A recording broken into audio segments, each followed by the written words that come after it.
தஞ்சாவூர் தவளடைன்னு சொல்லுவாங்க. நம்ம ஊர்லேயும் தவளை அடை தோசைன்னு சொல்லுவோம். 5 பொருள் செய்கிறதால இது நம்ம சூப்பராக இருக்கும்.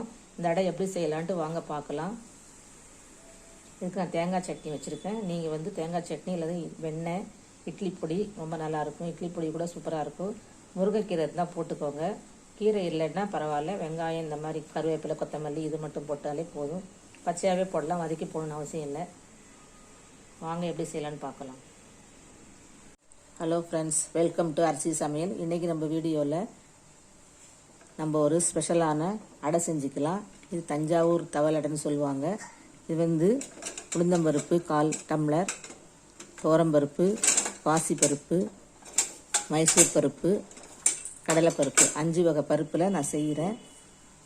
புழுங்கலரிசி, பச்சரிசி 100 கிராம் நான் போட்டிருக்கேன். நம்ம வீட்டுக்கு இப்போ நாங்கள் கம்மியாக இருக்கிறதால 200 கிராம் மொத்தம். இது ஒரு 200. இப்போ நம்ம எல்லாத்தையும் கழுவிட்டு ஊற வச்சுக்கலாம் ஒரு 2 மணி நேரம்.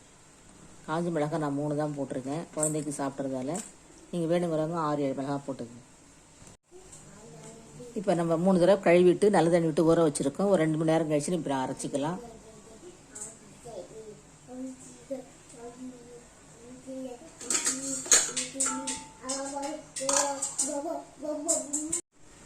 அடை தோசைக்கு ஊற வச்சோம். இப்போ நம்ம அரைச்சிக்கலாம். நான் வந்து 4 மிளகாயும், பெருஞ்சீரகம் ஒரு சின்ன ஸ்பூன், அரை ஸ்பூனு, சீரகம் அரை ஸ்பூனு, மிளகு அரை ஸ்பூன் போட்டு இப்போ அரைச்சிக்கலாம்.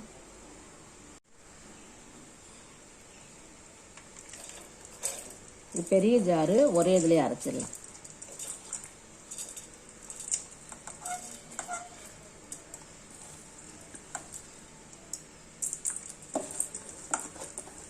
கொஞ்சம் உப்பு போட்டு கொஞ்சம் மஞ்சத்தூள் போட்டுக்கலாம்.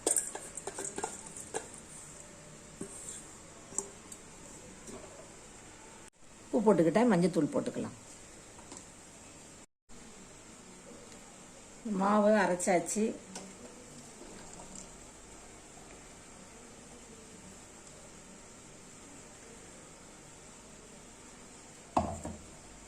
கொஞ்சம் தண்ணி கலந்துக்கலாம்.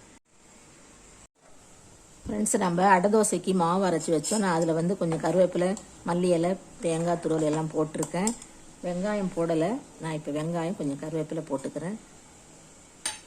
நல்லா கலக்கிட்டு நீங்கள் தோசைக்கல்லில் ஊற்றலாம். இன்னும் கொஞ்சம் அது வதக்கி கூட போடலாம். இப்போ நான் வந்து பச்சையாக தான் போட்டிருக்கேன்.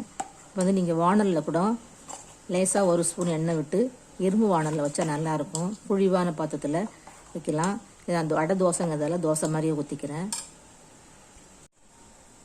இப்போ கல் சூடாகிடுச்சு, ஊற்றிக்கலாம்.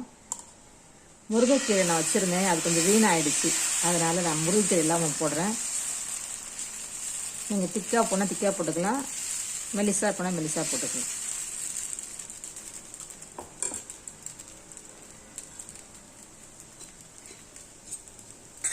கொஞ்சம் லைட்டாக எண்ணெய் போட்டுக்கோங்க.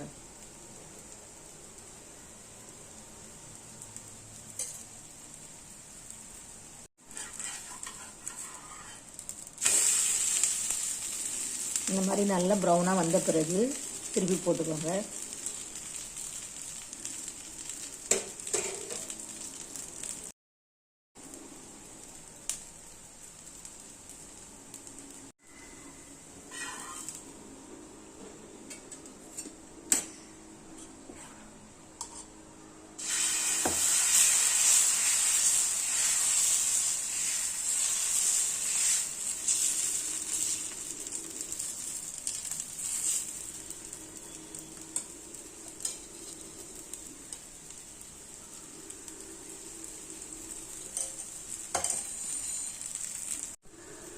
ரெண்டாவது ஊற்றிருக்கேன். ரெண்டாவது எடுத்துக்கலாம். நல்லா சூப்பராக வந்துருக்கு பாருங்கள்.